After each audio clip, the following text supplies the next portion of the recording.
Okay. The other thing about this is that you have to engage your brain. You have to think. And once you're thinking, you're going to remember better. Okay? And you can get a lot of information. You can review your work very quickly. So before my exams, I could read the whole lot through in one sitting. Okay? So this is my suggestion for you in study strategies. Okay. Right, the next one is writing. Now, typically, this is the hardest thing for students to do. It takes the most work.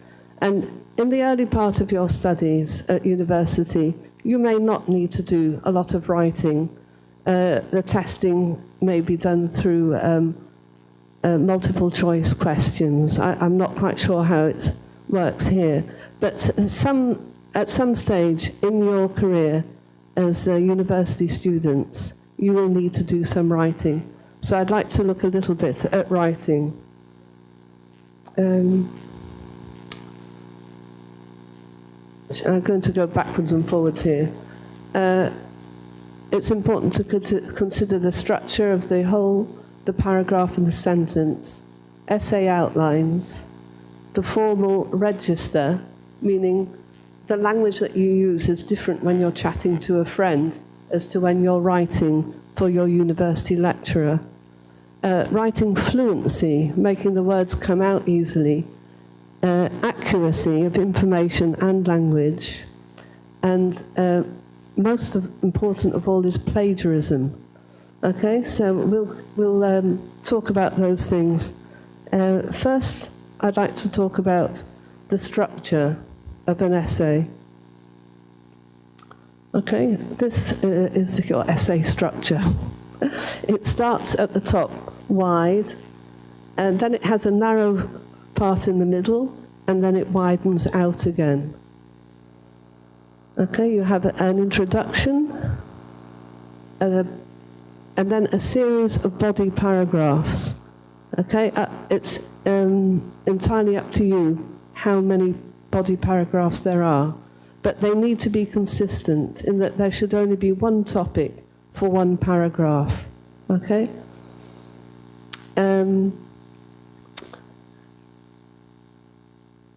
All the support points have to relate to that first sentence, which we call the topic sentence, where you tell the reader what that paragraph will be about. And then you need a concluding sentence to wind it all up. Okay? And then you follow that pattern through for each additional point that you want to make in your writing. And then you have your conclusion, which would be a summary of those points and the final outcome of your writing. Okay, so in diagrammatic form, it will look like this. So your introduction, I can't read this. You give some background to the student to orientate them to where your task is going to be. Tell them what the purpose is, like this essay will argue, or this essay will compare and contrast. And you outline the scope, state the thesis, okay? So the important bit is the thesis statement. This essay will argue the case for studying in English. Okay? And then all your body paragraphs support that, and they have to be logical, and they should connect one to the other. So a well-written essay, it should be possible to chop it up and give it to somebody else, and another person could put the paragraphs in the order.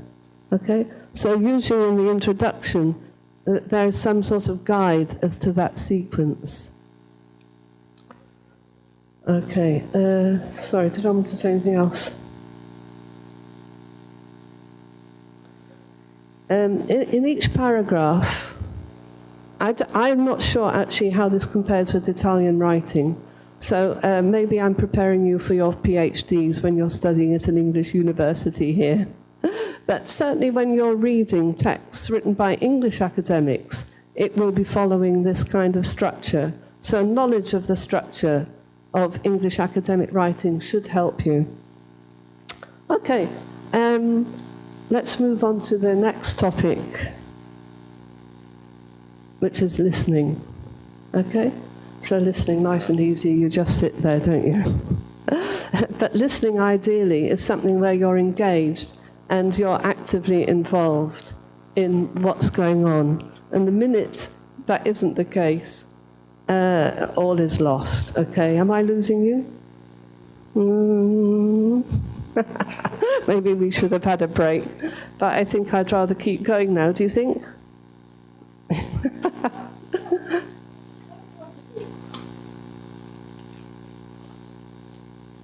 They don't have the same view. I don't have a lot longer, so just a little bit more. Okay, bear with me. You're doing very well. This is not easy, I know, and it's your first week. You've had so many new things happening. Okay, so listening. You need to be able to make notes on what you're listening to, so that it's not all lost. Now, I know that it's the tendency or the fashion now to give students notes. And some teachers even give their students notes before the lecture. But my advice to you is that you develop good note-taking skills, because to actively participate in the lesson by taking notes is going to make it a lot easier for you to understand. If you understand it, you'll remember. And it will also highlight bits that you haven't understood. And then it's perfectly reasonable to ask questions, okay? So I do think that note-taking skills are useful. And the other one is active listening. So always be ready to ask questions. As you're listening, be trying to anticipate what's coming next. What would you expect this to be about? Okay? So listening is considered a passive skill, but I think that's a dangerous thing. So are you feeling passive now? This is dangerous. You really need to try and keep yourself alert, and you do this by asking questions. So what's coming up next? Or why has she mentioned that? Or did she really say that? I thought it was something else. You can have these little mini discussions with yourself. Okay, but do try and keep it active. Now, we're on Thursday, are we? Wednesday. Where are we? Wednesday. So you've had a lot of new experiences because it's your first week of lectures, is that right? So this is all getting quite overwhelming, getting to the end of the day. So I think you're doing very well. Has anybody fallen asleep yet? No. Well, you're doing brilliantly then. Just a little bit more. I'd like to talk about speaking skills. Okay, here we are. Sorry, note-taking. Yeah, note-taking is a useful skill. Try to catch main points and only write very briefly. Don't write massive sentences. Keep it very short. And then when you look at it at the end of the term and you have to take an exam, you look at it and you see these totally unintelligible notes. Okay, so take the notes, but soon after, within like that evening, go through your notes and then add to it so that you can understand them, 3 months from now, okay, when the exam turns up. So note-taking is a skill of its own, and you need that for listening. It's useful when you're preparing essays. Make notes first, and tutorial discussions, all the activities in the university study, I think, benefit by good note-taking skills. Okay, active listening. This is where you ask yourselves questions as you go on. Okay? So there's passive listening and there's active listening. All right, any passive listeners here? Active listeners? Excellent. Okay, it's a skill, okay? And one of the things is always to think ahead. So you could be thinking, well, what is active listening? What are these two men doing here? Well, why is this? Why is active listening important? Keep thinking ahead. How is this relevant? constantly asking yourself questions. Okay, and the last skill I want to talk about is speaking. So speaking at a university, what sort of activity would that be? Do you know? In an oral exam. Does that happen here? Ooh. Oh, how terrifying.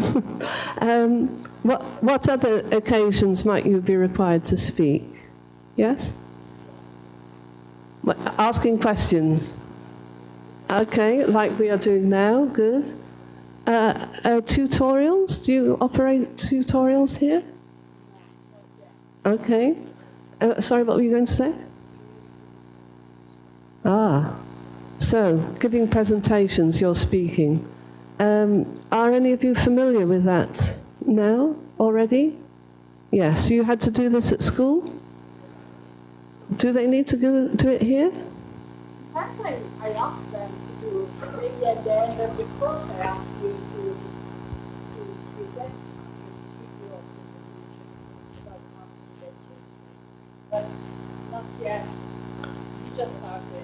Yes, so you don't quite know what you've let yourselves in for, but you may have to give a presentation, and I can tell you now, it's absolutely terrifying. Okay?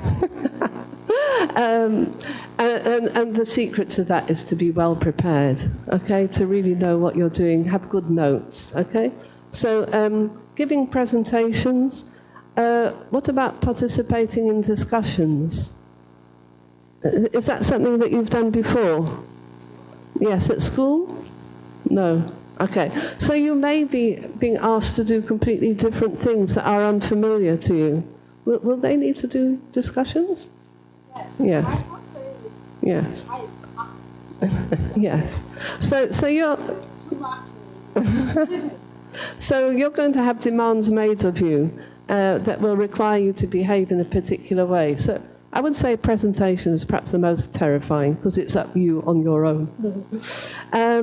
Participating in a group discussion is perhaps not quite so frightening, but it actually presents some problems. For example, some people find it very, very easy to stand up and speak, and others find it difficult. So in a group discussion, those ones who are brave and find it easy to speak have a tendency to dominate, and the ones who find it difficult end up almost being excluded. So depending on your personality type, you have to develop your own strategy. So if you're one of those people who finds it easy to talk and nobody can stop you, you've got to think to yourself, now wait a minute, am I dominating? Mustn't do that. If you're one of the quiet ones, you must do something to make your voice heard, okay? And if the first minute has gone by and you haven't said anything, it's going to be harder to say something in the second minute. By the time 10 minutes have passed, the chances of your saying anything are 0. And by the end of the tutorial session, which is like a discussion group, you will have said nothing, okay? So my advice to you is to make your voice heard. Now, I'm assuming that you're the quiet, considerate, thoughtful students who find it difficult to speak. Am I right? Yes, quiet and thoughtful? No, okay. Well, those of you who are quiet and thoughtful, who would find it difficult to speak up in a group, I think you have to make a real promise to yourself that you are going to make your voice heard. Now, you can't think of anything to offer in this discussion. It doesn't matter. You just make your voice heard. So you say something like, could you just clarify that for me? Or could you repeat that? You just ask somebody else. And once you've heard your voice, other people have heard it. And then you'll be more involved and included in the discussion. Okay? So whatever you do, make a noise. Even if it's just to say, could you repeat that? Okay? The opposite extreme is the student who dominates, okay? Now that's great for everybody else. You can all just sit there, go to sleep, and let this person dominate and do all the talking. But it is not going to be a good discussion, and it isn't going to be successful. and you won't learn very much except what the dominating person thinks, okay? The quiet person has got just as much to offer as the talkative one, okay? So strategies for dealing with this is if you're one of the quiet ones, make your voice heard, okay? Even if it's just to ask a question. Could you repeat that, please? If you know you've a tendency to dominate, then you've got to be willing to take a step back. And if there's a silence, tolerate it, okay? Don't feel that a silence is a terrible thing. It has to be filled at all costs. Nobody's speaking. Okay, I better speak, okay? Don't. Sit there, be quiet. Let somebody else do the talking for a change, okay? So try and hold yourself back a little bit. And everybody else in the middle, hopefully, will get a chance to speak. Okay, so good discussion is one where everybody has had a chance to contribute. And a good discussion is a very, very lively thing and fun to have. Okay, so we've talked about participating in discussions. Presentation skills. Somebody mentioned that already. The big trick here is to be well prepared. And being well prepared meaning also you have to practice, okay? So you might be thinking about the topic, researching the topic, organizing your ideas, any visuals that you need, whether you're going to be using a PowerPoint presentation or not, all those technical things, think about in advance, plan ahead. Then you've got the delivery. So is your voice loud enough? Well, this is a handy device. Try and engage with everybody so your voice reaches everybody and your eyes reach everybody. So, does everybody in the room feel that I've looked at them? Have I looked at you? Have I looked at you? So it's one thing to teach it, it's another thing to actually do it yourself. But as you're doing it, you should be trying to include everybody and don't fix on anybody, because that person will start to find it a very uncomfortable feeling when the speaker's fixed on them. Okay? So moving your eye around. Okay? I think that's probably all I want to say. And I don't know if there are other things that happen in this university that don't happen in British universities. So there may be other skills that you need that I haven't mentioned. But I think the big thing for you as students is to be aware, okay?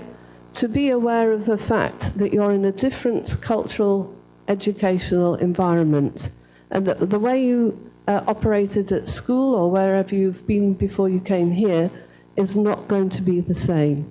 So try to avoid thinking that because you've done an assignment well for your school teacher, don't make the assumption that that's going to work for your university lecturer, because the tasks are different, okay? You may think they're the same, but they won't. They will be different, okay?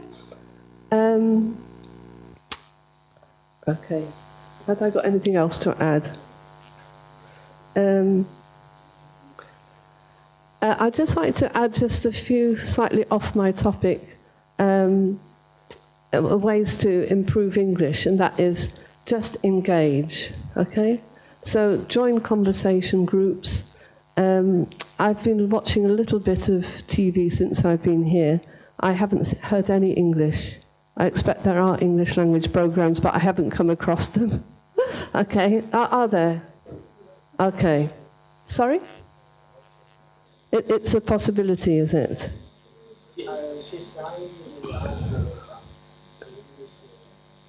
Okay. So it will expose yourself to English, but because you're going to be studying and working hard, I suggest that anything you do in English is going to be something relaxing, okay? So find yourself an English-speaking friend, okay, because they're going to need an Italian or local friend. Enjoy light reading in English. Don't take on huge tasks. Watch films in English, TV in English. Okay, so immerse yourself in English, and then hopefully the whole business of studying in English will be much easier. Okay, so just to summarize, English is a stress time language, and that makes it hard to follow because there's lots of sounds that we miss. But the good thing is that the important words are on the beat. So we emphasize the strong words. So don't worry about the unimportant words. Try and get the big picture. Okay? Then I've looked a little bit at culture-specific conventions in writing. And the last little bit was study skills, reading, writing, listening, speaking, and then a sub-skill, note-taking. So I hope that's been helpful to you. Thank you for staying awake. And if you've got any questions, I'm happy to answer them if they're not too difficult. You want to ask anything? Yes. You see? Do you want the microphone? Sorry. Yes. Thank you. And then you ask. Okay. Thank you. My question would be, did you have any student with an accent that was hard to understand for you? Maybe me. I have to say I have. No, not at all. But some accents are harder. Chinese accents are hard for me. But what's interesting about accents, I mean, how easy am I to understand? I've made no attempt to speak slowly or clearly. I'm just speaking my natural way. Am I easy to understand? Well, that's encouraging. But there will be some accents that are hard. So for me, I lived a long time in Vietnam, and I really couldn't make out where a word began and where it ended, and it didn't even really sound like a language to me. And I never overcame that. I was there for several years, and I could understand myself speaking Vietnamese absolutely beautifully. They couldn't understand a word I said, and I couldn't understand a word they said. So the safest thing was I just talked to myself the whole time. Any other questions? Sorry, there was another question. Any other questions? Excuse me, you were describing these techniques and methods to note-taking, but I was thinking, well, either you are suggesting that we make these notes in our own language or in English, because, you know, when you're in a classroom and the instructor is just describing the whole thing in my second language, English, then I have to interpret the whole thing in my mind, and I thought that it may be more, you know, it would be more comfortable for me just to take notes in my own language, but I don't know what are you suggesting. Thank you. Any ideas? What do you think I suggest to this speaker, to English? And how was his English? Brilliant. So, no, it was excellent English. So I don't think this would be an issue for you. You should be able to think and write in English, okay? Somebody with not such a mastery of English, I agree this would be much, much harder, but there are many, many reasons why we should avoid doing that. Actually, I realised I skipped out a whole chunk of my talk, but I never hit on a really important topic, which was plagiarism. Do you know the concept, plagiarism? Yes. Now, this is a really big issue. Maybe it's not so big in your first year, but by the time you're actually submitting work for your degree, this is hugely important. So basically, plagiarism is using somebody else's ideas as if they're your own, okay? So you quote from somebody else. Now, this is a crime at a university, okay? This is worse than having an affair or stealing. This is a crime. And so at a university, it's perfectly all right to run off with somebody else's husband or wife, but you must not steal their ideas, okay? It's due to, you can avoid it with good note-taking skills. Always attribute your sources, say where you got the information from, and there are techniques of including that in your writing. And I'm sure that as you continue your studies here, that will be made clear to you how you do it. Okay, but that is a big thing here. So avoid plagiarism at all costs. What was the question? Okay, are there any other questions? Yes? For your second seminar, I want to join, but it's at 10:30 a.m. and it seems like we have a class on the schedule tomorrow. No, it is her class is Oh, in the basic English. Okay. So in the same room, room 3H. So 3H. Oh, replaced with her seminar. Yes, Okay. it's in the class. It's Okay. part of the basic English and psychology. Okay. Will you join? Yes, I will. Because you sent me an email about it, and I couldn't.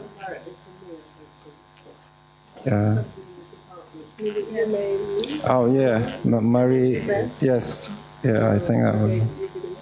Yeah, because I thought I was writing to you, so I thought I could have just asked you, and okay. All right, thank you very much. Thanks.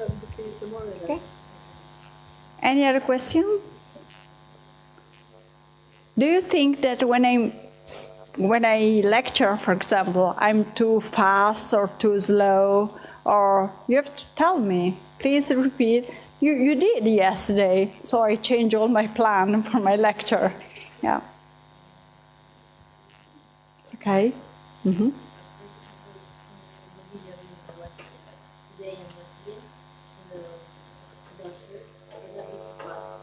Yes, exactly, I know. Yes, we will use you. Yes, but we don't. Okay, yes. But in fact, for example, today I stopped sometimes just to explain and say, did you hear? Okay. Okay, I think that, thank you very much, and thank you, Ruth Green. And, okay, thank you, Maria Elena, and see you tomorrow morning for welcome breakfast. Okay, bye-bye, thank you. Thanks, Ruth, excellent.